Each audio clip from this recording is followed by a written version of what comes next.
Hola, it's great to be in Miami at Florida International University. I want to thank President Rosenberg. I want to thank everybody here today. We've got a great group of folks assembled here. I've got a legislative all-star team behind me here. We have Senators Manny Diaz and Ray Rodriguez. Is Ileana here? Yes. Senator Ileana Garcia, great. We have Ileana. We also have representatives in Golia, Alupis, Fernandez Barquin, Rizzo, Busada Cabrera, Fabricio, Bush, Barrero, and Representative Danny Perez. So I want to thank them for all their hard work this session, not only on this bill that we'll sign today,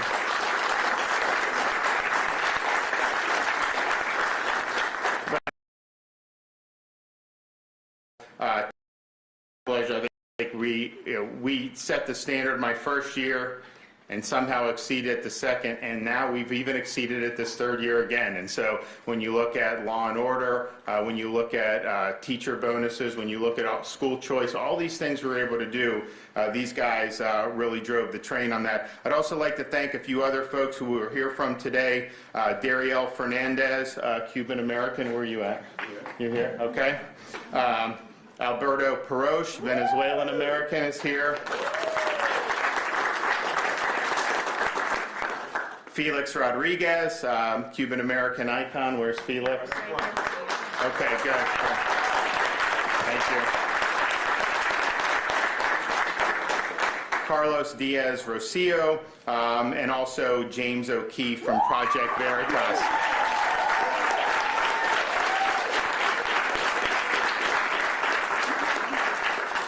We're here today to sign into law legislation that we work very hard on, these legislators work very hard on, and really Florida is the trailblazer yet again on another issue that's really important to not just millions of Floridians, but really tens of millions of Americans.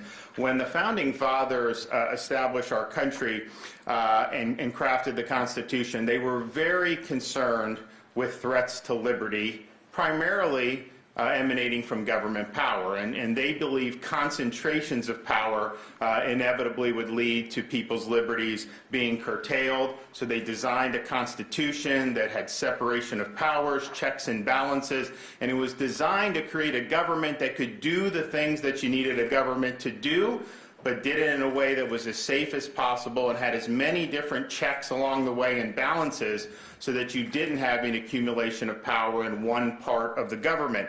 And I think that they were very smart about that, and obviously we've seen other societies that have not had those protections. The results have inevitably been disastrous. We are now, though, in a situation where we have things that I think were probably unforeseen by the Founding Fathers.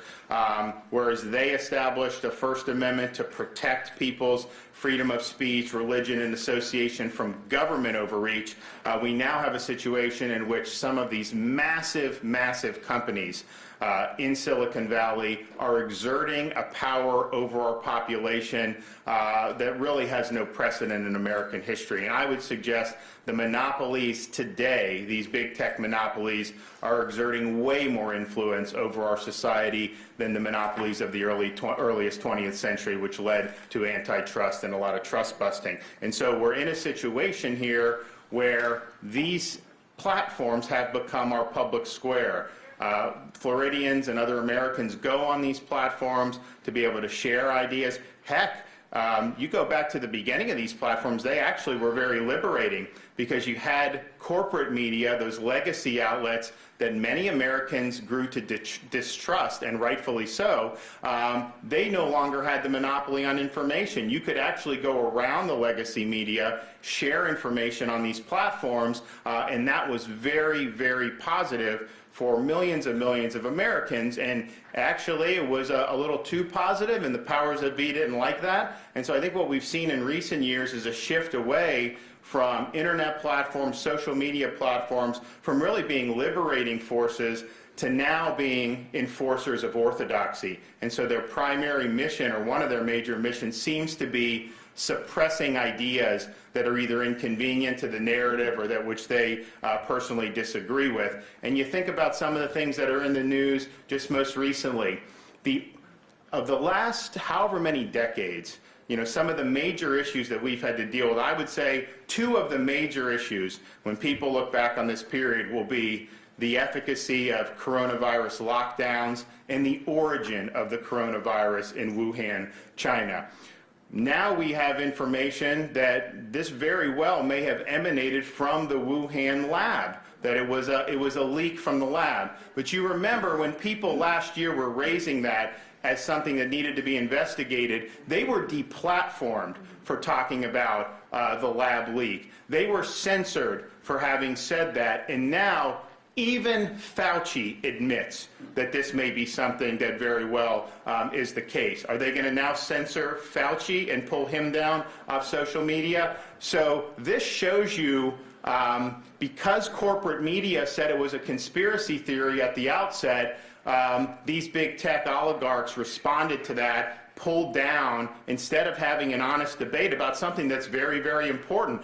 Clearly, it's going to affect our relationship with China if this was something that leaked from a lab and they immediately covered it up. We know they did cover up regardless, but certainly from that very beginning, it's a crucial, crucial thing for the American people to know. Big tech, they wanted to shut down debate over that. You also go back to March, April of 2020, anyone posting criticisms of lockdowns, those things were taken down. They were censored, but now we stand here and look at Florida. We're open and people flock here because they understand it's better to live in freedom. The places that locked down and followed those policies that were basically advocated by Silicon Valley, they've had a lot of problems. High unemployment, high crime, higher per capita COVID mortality, the list goes on and on. So these are major, major issues. And I would say those lockdowns have ruined millions of people's lives all around this country. Wouldn't it have been good to have a full debate on that in our public square? But that was not what Silicon Valley wanted to do. So this is a big problem, and we don't even need to get into the election interference that we see from Silicon Valley on major issues that deserve robust debate. Silicon Valley is acting as a council of censors. They cancel people. When mobs come after somebody, they will pull them down. They shadow ban people, which creates partisan echo chambers. And honestly, they are some of the major reasons why this country is divided for doing what they're doing. And the worst part about this, Silicon Valley thinks they know better than you. So their power up to this point has effectively been unchecked, and they have used this power in Silicon Valley to impose their orthodoxies and their ideologies on our public square. This is not how a free society should operate. They use secret algorithms and shadow banning to shape debates and control the flow of information, but yet they evade accountability by claiming they're just neutral platforms, even as they amplify partisan agendas and censor dissent. So every day they act as the proverbial big brother. In 2021 looks an awful lot like the fictitious 1984. So it's time to step up and ensure that we, the people, especially our everyday Floridians, are guaranteed protection against the Silicon Valley power grab. With the reform we will sign in today, we'll be the first state to hold big tech accountable so that everyday people who use their platform have an ability to fight back.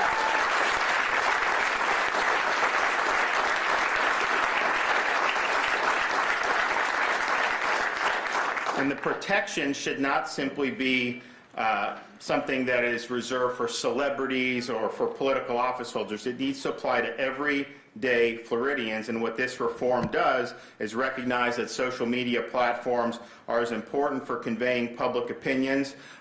They're effectively a common carrier in everyday society, and they really need to be viewed that way.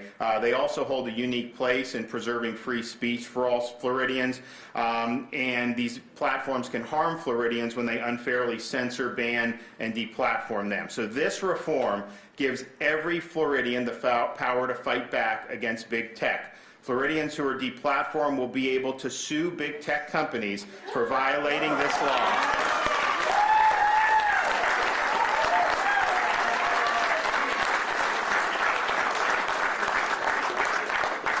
And courts may award up to $100,000 in damages for each proven claim, these protections aren't just for elite, but for everyday people, millions of people who rely on social media to keep up with the news, do business, and stay connected with family and friends. We're the first state to hold these big tech companies to this standard of transparency and accountability. The law requires the platforms to publish detailed standards explaining how they decide which voices to censor, and they need to apply those standards consistently. That's not what happens. You look, they have these standards, they always change it, and if you're on one side, it seems to be any little foot foul, you're gone. And if you're on the right side from their perspective, then you can get away with whatever you want. And so when big tech censors enforce their rules inconsistently to discriminate in favor of the dominant ideology in Silicon Valley,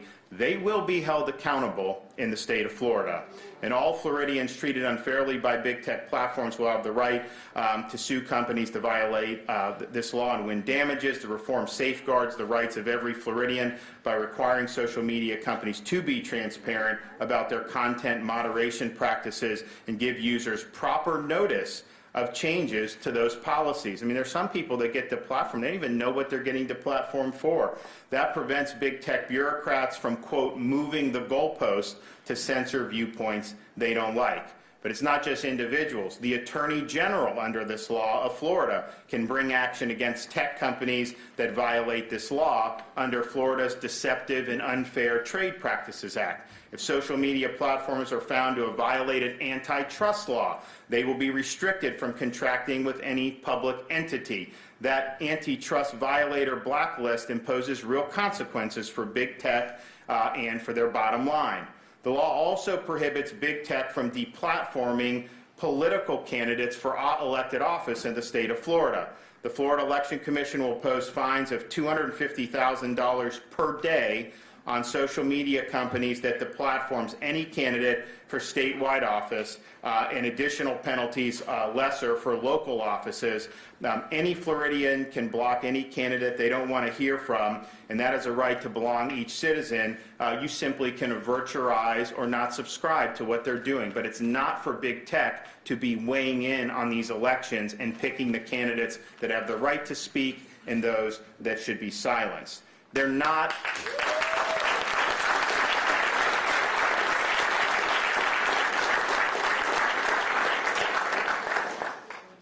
Now, if there's an old saying, I think it was Bill Bucky that said he would rather be governed by the first 2,000 names in the Boston phone book than the Harvard faculty. Well, I would say if I had to pick one group of people to not be governed by, it would be the bureaucrats and oligarchs in Silicon Valley. They are not the arbiters of truth. They are not accountable to the electorate. And what we're doing now is empowering Floridians to hold these companies accountable and to give protections for people in terms of their daily lives. And if you think about some of the things that we have seen, when you had the Parler company get taken down, that was like one fell swoop from a bunch of different companies acting basically in concert. They took them off web hosting, they took their payment processing, they took all this stuff down.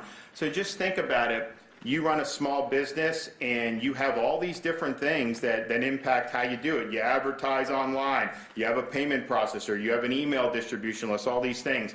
And what? If someone in Silicon Valley doesn't like you, then they can work together and just wipe you off. That's people's livelihoods that are at stake. Those are people's businesses and ultimately people's jobs that are at stake. And so I think the implications are profound, and I think the protections we are providing today against big tech censorship will make a difference. And not only that, we're already seeing other states are now starting to follow suit. And so it starts in Florida, but it's not going to end in Florida. And I think we're going to have a huge movement behind us.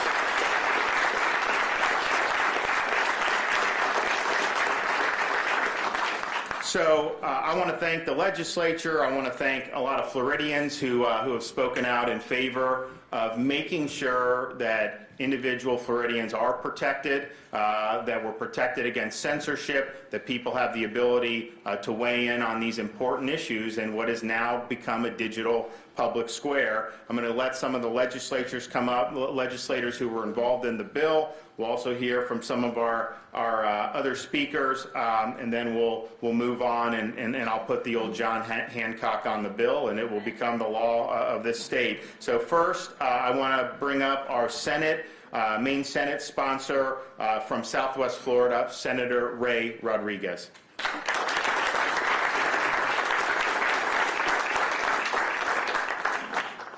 Good morning. Good morning.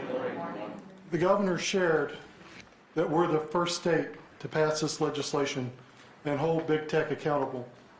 What he didn't share with you is we weren't the first state to introduce this legislation. This legislation has been introduced in multiple states, and big tech has put their lobbyists to work, and they've killed it in every other state but one.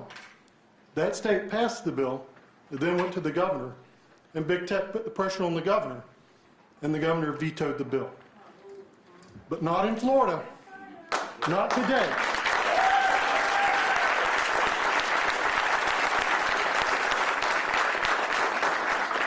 We have a governor that has shown the will to fight when the cause is freedom. And for that, Florida is blessed. Thank you, Governor. Thank you.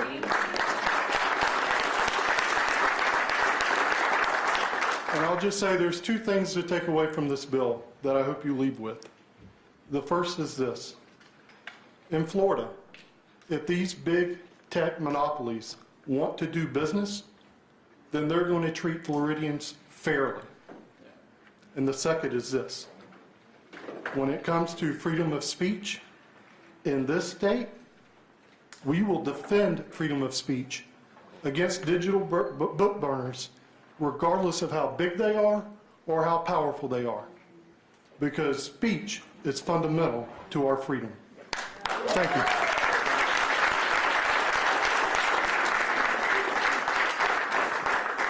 Our Maine House sponsor from Hernando County on the other coast of Florida, Blaise Ingolia.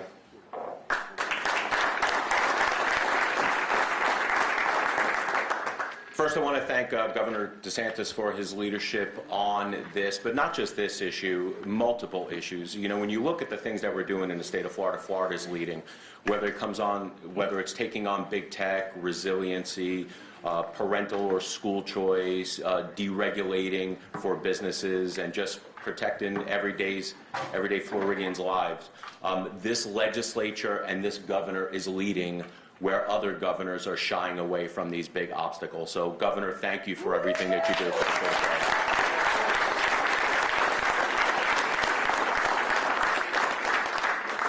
Regarding the bill, I, along with the legislators behind me and this great governor, do not think that a handful of kids behind some desks in Silicon Valley get to be the arbiter of what free speech is. And make no mistake about it, this is a consumer protection bill. Our Floridians are being hurt by these big tech oligarchs. These companies are huge, huge monopolies, and it is about time that somebody took them on head on. Thank you, Governor, for your leadership on this issue. Okay.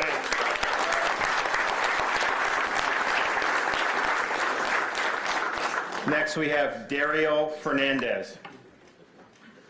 You explain who you are. Introduce yourself. Hi, hello, everybody. First, I wanted to say thank you, God, for this opportunity. Thank you, God, because we have one of the best governors in the United States. Yeah. Yes. Today is a special day. It's an important day, not just for the state of Florida.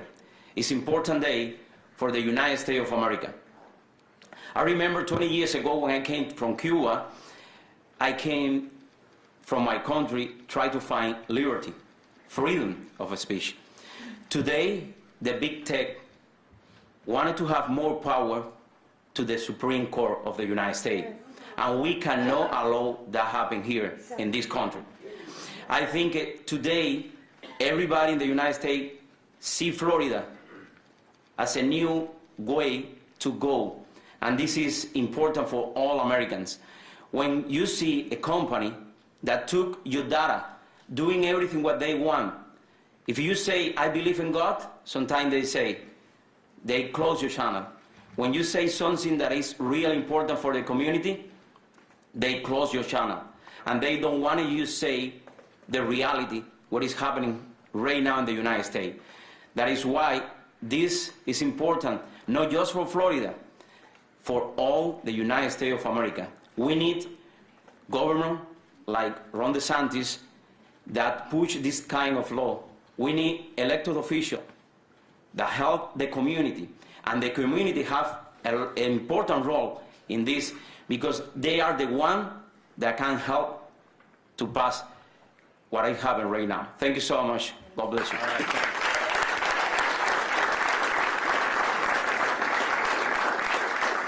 Next, we have Alberto Paroche.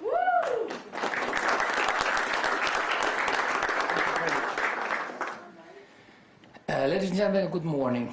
My name is not important. I'm just messenger, and the message is what it leads. And that's what I'd like you to go home with. I was born in Venezuela. Why is that important? Because I come from the future. I come to warn you about do not flirt with disaster. More than 20 years ago, forever, Venezuela was #1 country in Latin America. Sorry if there is other people from Latin American countries, and I know there are. Don't worry, it sounds kind of like, but believe me, a country where you eat a mango and throw the seed there, and 3 days later there is a tree there, believe me. If you have long fingers, put it in the ground, and there'll be a geyser of oil.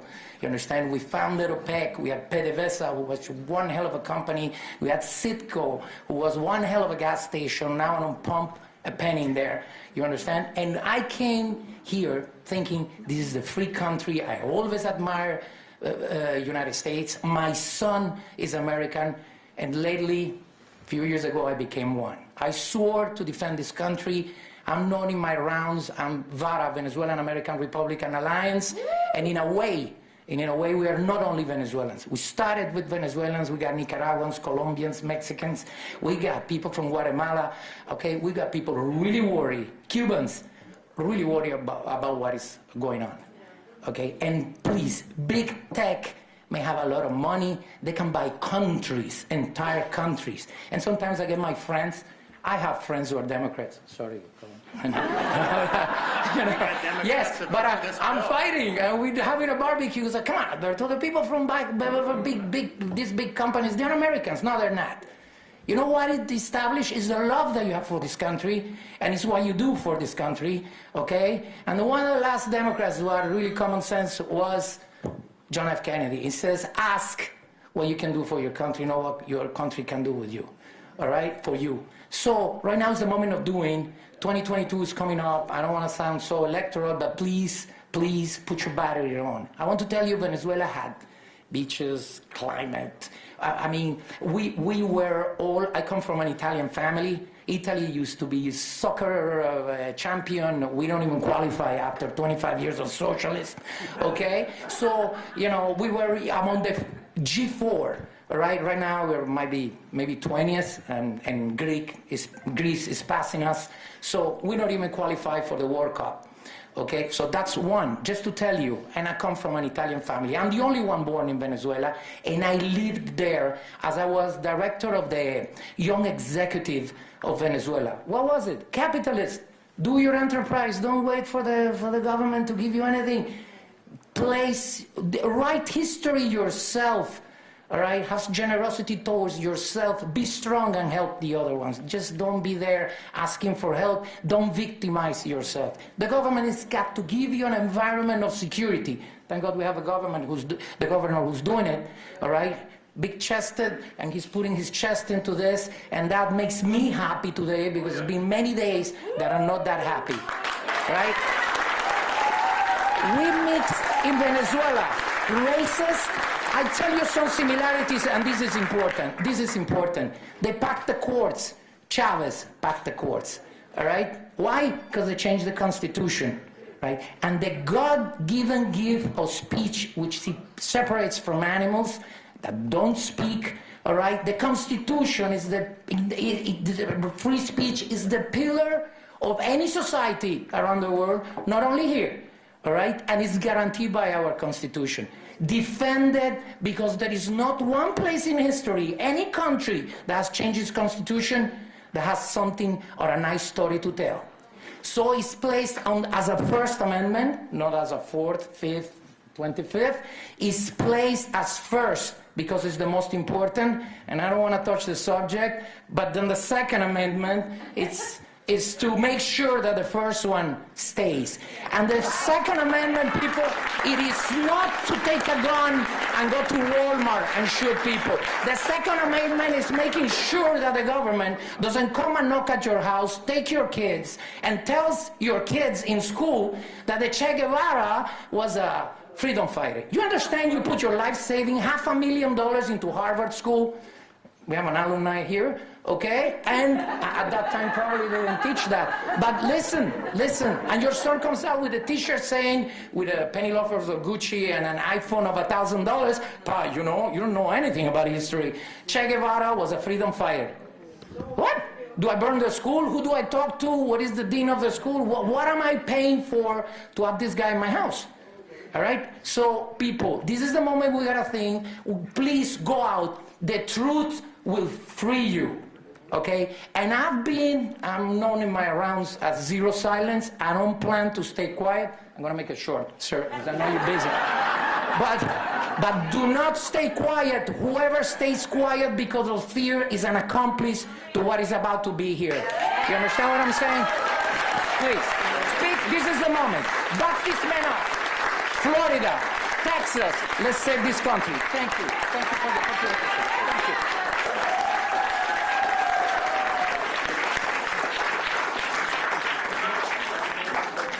Okay, Felix, can you come up here and top that for us?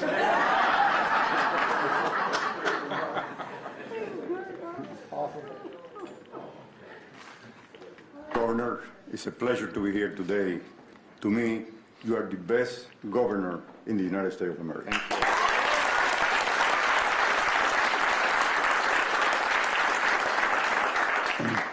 I came to this country when I was 13 years old in 1954. I came to school here, graduated in Perkiomen Prep in Pennsylvania in 1960. I was accepted at the University of Miami for engineering, but I decided I had to do something about what's going on in my hometown. So I joined the Bay of Pigs invasion. And then I continued to work with the CIA for many years in 3 different continents. What I am seeing today is very worrisome to all of us. We lost our country one time. I don't want to lose my country the second time. It is impossible to be able to maintain a democracy when you have people that are going to veto your voice, like these high-tech people in the media. Fortunately, for the first time in a long time, we have a governor that is putting a stop to that. And it is very important to do that, because they could do anything they want, and they are vetoing our right to speak. And they have the same type of technology that the National Security Agency have. When a few words pop up in their computers, they go and see who you are talking about that they don't like, and they shoot you up. And they should not do that. So we approve 100%. We are very proud to be here and support Governor DeSantis. One thing I want to tell you before I leave. The 2022 election is probably going to be the most important election in the life of the United States of America.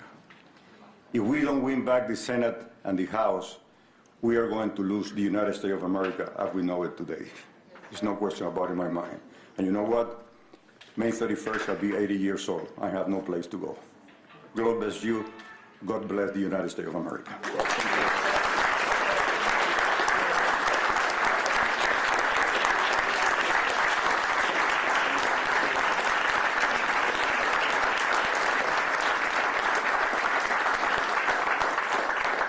Thank you, Felix. Carlos, are you here? Where are you at? Thank you, Mr. Governor. How do you top that? Wow. If you would allow me, let me do 3 things. Number 1, give you a few thank yous. Number 2, tell you about this new center, the Adam Smith Center. And number 3, give you some personal observations about this historic bill. So first, thank you, Mr. Governor. Thank you for being here. Thank you for your support of the center, and thank you for implementing policies that are the envy of the nation. So thank you. Thank you to the Lieutenant Governor for your leadership, and to the senators and representatives here. And let me single out two of them who were truly instrumental in getting this center off the ground. Senators Rodriguez and Diaz, right behind me. Thank you for all the support. And one more thank you. Thank you to the leadership of FIU, the president, the provost, the vice presidents, for welcoming the center with such open arms, and for welcoming me personally with such warmth and enthusiasm.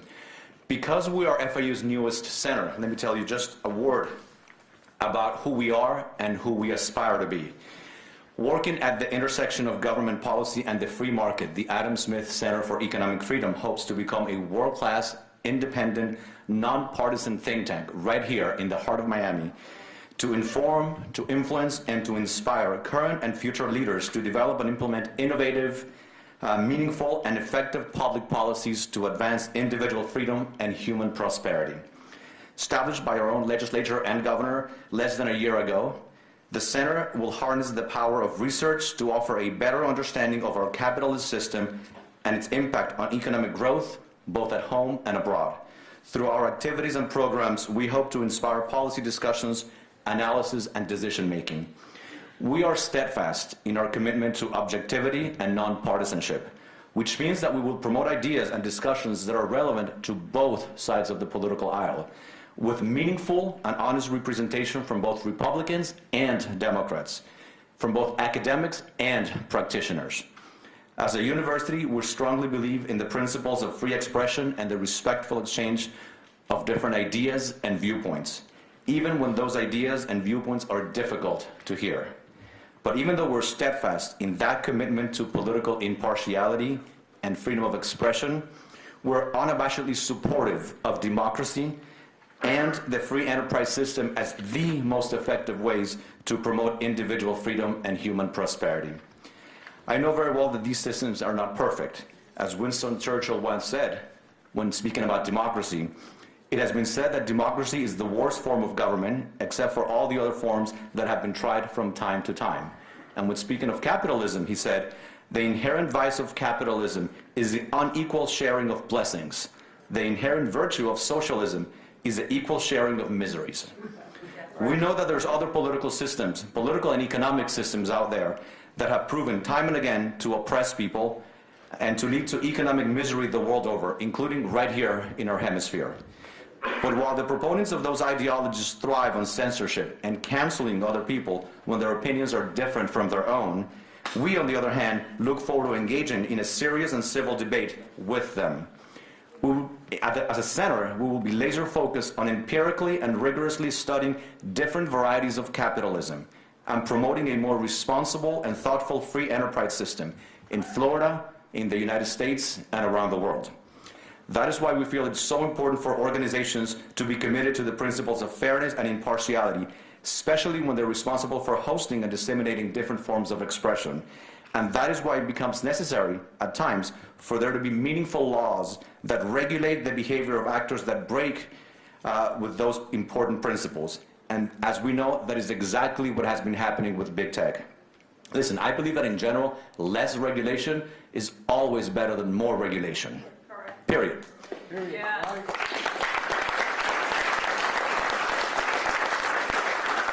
But when big, powerful players that act, in effect, as monopolies are not following the rules of the game, we need referees to bring order to the game. And in my opinion, my humble opinion, that is exactly what this bill does. It levels the playing field for all Floridians so that they can be treated fairly, and it brings transparency and accountability to the process, so that if a social media organization wants to remove someone from their platform, the process can be transparent. Social media organizations are simply being asked to publish a set of standards, objective standards, which, by the way, they get to set themselves, for determining how to deplatform users, and of course, apply those standards without prejudice. The message here, in my opinion, is a clear one. Big tech, like any other business, needs to follow the rules in an unbiased manner. It's that simple. And that is why this big is so important, and that is why it's so historic. We might not realize it now, but who probably does realize it? people in countries like Cuba, like Venezuela, like Iran, North Korea, like China, because people in those countries know very well what it's like to be censored by big, powerful players who cannot tolerate dissenting opinions. So thank you, Mr. Governor. Thank you for standing up against those who may want to censor Floridians. Thank you for standing up against potentially unfair and arbitrary censorship, and for promoting free speech throughout our great state. Listen, people can agree or disagree on the substance or even the details of a bill. That is normal. In fact, that is healthy. But we should always stand up together to protect freedom of expression. And we need to be concerned about censorship of any type. Mr. Governor, as you know so well, taking on a player as big and as powerful as big tech is not easy. It takes courage. Therefore, we know that there's always going to be controversy around it.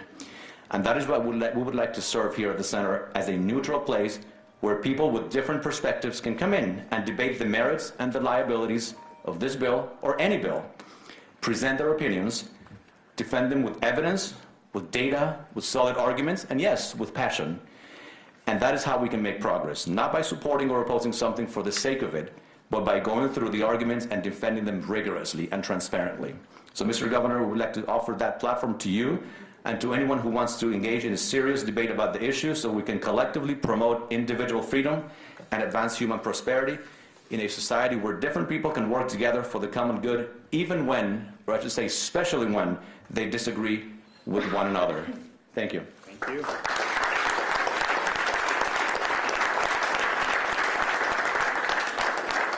Good morning. It's great to be here at my alma mater. Always proud to be here. I want to thank everyone that's here behind me, all of our legislative leaders that work so hard along with our governor. And the reason that Florida is leading today, and not just today, is because we have a great governor in Ron DeSantis.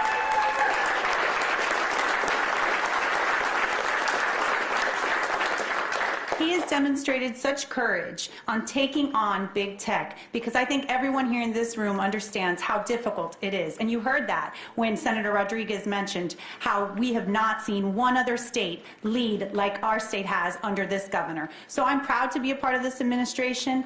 And we heard from our past an icon like Felix, who not only has been so important for our community, our state, and our country, and what he has done for this country. And I thank you, Felix. We also heard from the future, my good friends over there, my Venezuelan friends. And I think the words that he shared, the warnings that he shared, should really shake us to our core. But today, we're going to hear from the president when our governor signs this bill and puts us on a path to protecting everyday Floridians and making sure that we will not be censored, we will not be silenced. And the ugliness that we've seen in so many of our community that have fled communism, tyranny, and oppression, that those ugly demons won't rear their head here in Florida. And thank you again for being here, and thank you, Governor DeSantis, for taking this issue on.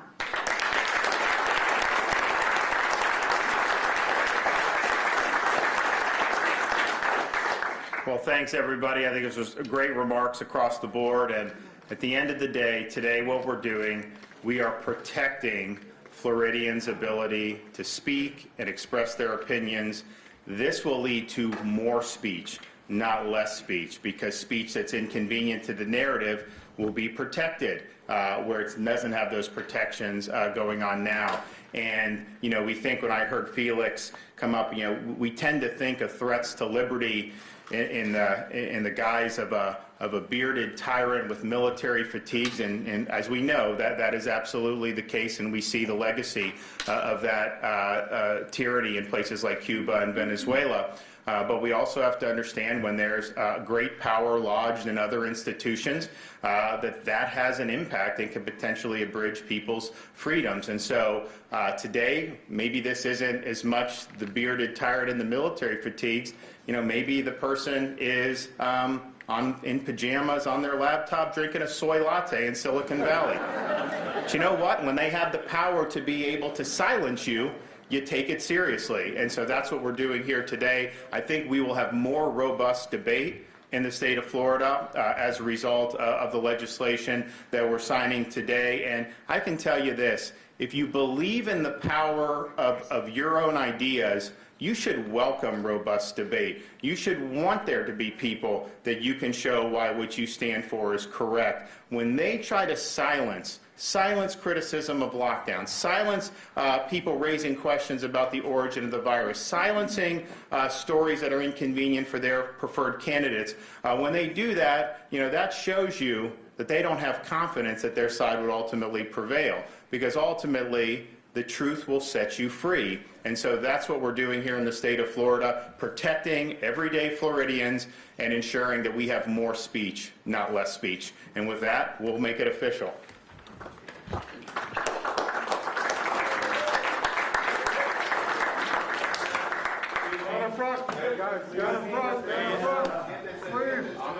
I'm gonna wait. You guys, I gotta prepare a little bit here. You guys lower your phones down some, please. Guys, put the phones down, please. And I do think, so today is the 23rd or 4th? 24th. Okay, then done.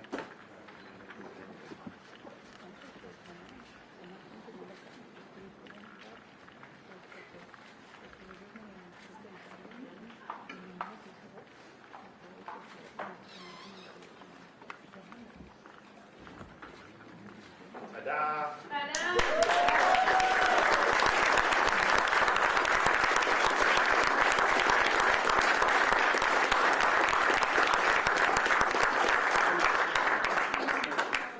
Very well. Huh? Oh, yeah. Can we catch it? Who else? Dario? Yes, absolutely. Forrest. You got one? Anyone else? Okay. All right. It's in the books, guys. Good job.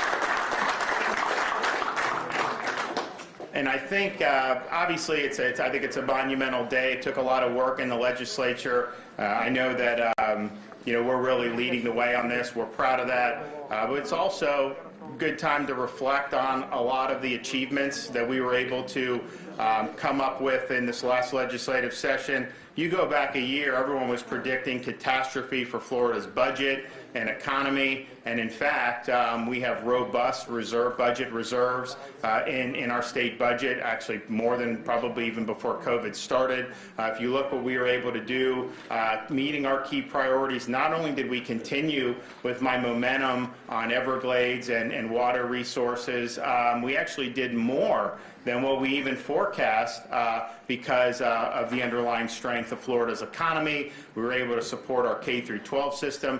We did $1,000 bonuses for all principals and teachers, which will be rolling out in the next couple days. We also were able to double down on one of the things we did last year, which kind of got lost in the pandemic. We took last year the average minimum salary for school teachers in Florida. We were in the bottom half of states. We brought us to the top 5 in average minimum salary. We did that again and actually added more to improve again going forward. Of course, I was in Miami a couple weeks ago signing the biggest school choice expansion, certainly in the country this year and maybe in decades. We also signed the strongest anti-rioting, pro-law enforcement legislation anywhere in the country.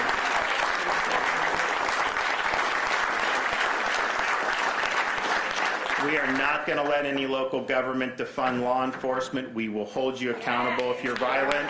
And we're going to let everyone that wears that uniform to protect and serve us, that we stand with you. And not only are we not defunding the police, we're funding them and then some. We secured $1,000 bonuses for all first responders and law enforcement in the state of Florida.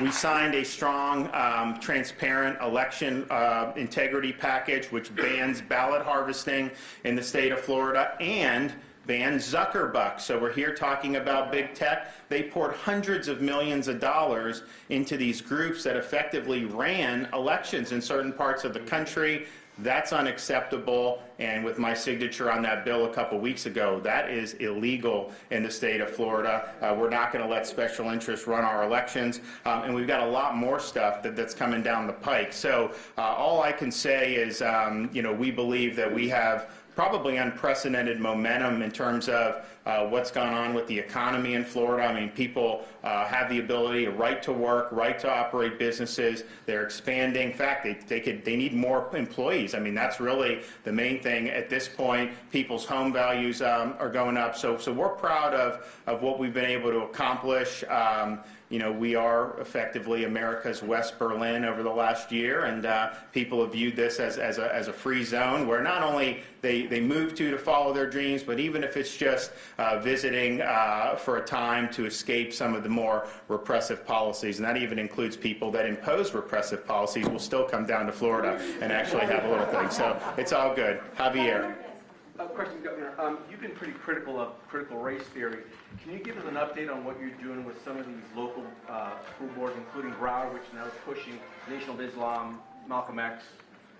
So the issue with critical race theory, one, we're going to be bringing that in front of the State Board of Education. We're not putting any tax dollars to allow critical race theory. And understand, there's a movement now in some of the elite corporate outlets to gaslight people about what critical race theory is. I saw one thing saying Texas has a bill. They don't want people to learn about slavery. So that's nonsense. You teach the facts. You teach everything that's happened, but what critical race theory is basically race essentialism. It teaches people to view that as the most important characteristic, and obviously if you're certain races, Caucasian, whatnot, they view that in a negative fashion. That is not something that's appropriate for schools. It's based on historical falsehoods. For example, some of these folks have tried to say the American Revolution was fought because they wanted to preserve slavery. Really? In Lexington and Concord? Is that what they were fighting about? I mean, just open up a history book, read the pamphlets, read what they were doing at the time.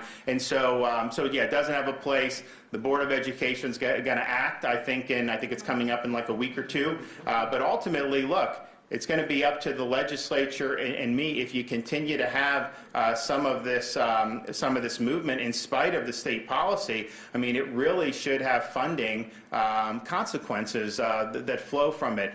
Look, have we done so well on the basics that we go off into these political and ideological tangents in our schools? They're not supposed to be indoctrinating kids with faddish ideologies. They're supposed to be teaching the basics and let them make sense of this for themselves.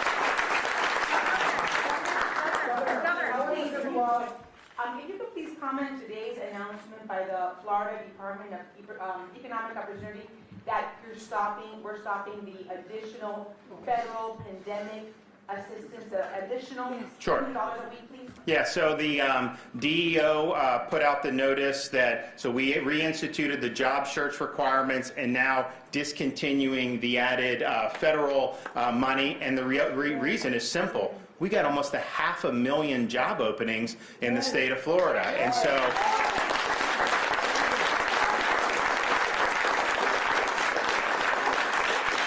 a year ago, I mean, I remember when, I got news Disney was going to close. No one thought that was even possible. You started to see tourism dry up and all these different things. There were people that had no ability. So we suspended a lot of the job search and all that stuff. We tried to get money out the door, particularly the federal money that we were able to get, and that was appropriate. Now we're just in a much different situation. No matter where I go in the state of Florida, people will tell me, hey, we love Florida's great. Thanks for what you're doing, Governor. We just need to find more people to want to work. So the jobs are there. We're proud of the fact that we've got a lot of economic momentum. And so now we're transitioning from kind of, relief in the midst of a crisis to now having the more traditional reemployment outlook, that this is something that's a stopgap for people until they can get back on their feet and get back to work. But I'm confident with almost 500,000 job openings that people are going to be able to get a job and get back to work. And, most Floridians, to their credit, have worked really hard throughout the entire course of the year. There are folks, and I actually meet some of them who, even though some of the benefits are pretty significant. They've just decided, you know what, I love my job, I want to be doing it or whatever, but I think this aligns the incentives better, and I think it'll really help, particularly a lot of our mom and pops. We have restaurants that are thriving. Most places, the restaurant industry got totally decimated. Here, it's doing much better, but they'll have to close for a day or two just because they don't have enough staff to be able to do it. Yes, ma'am. Governor, hi. I want to ask you about the bill that you're signing here today. You're a loyal supporter of former President Donald Trump. Of course, Donald Trump is now a resident in Florida, and he was deplatformed. Is this bill for him? The bill is for everyday Floridians, this is what we said, and it will allow any Floridian to be able to provide what they're doing. So, but I do think that's another issue that has been brought to bear. When you deplatform the President of the United States, but you let Ayatollah Khomeini talk about killing Jews, that is wrong.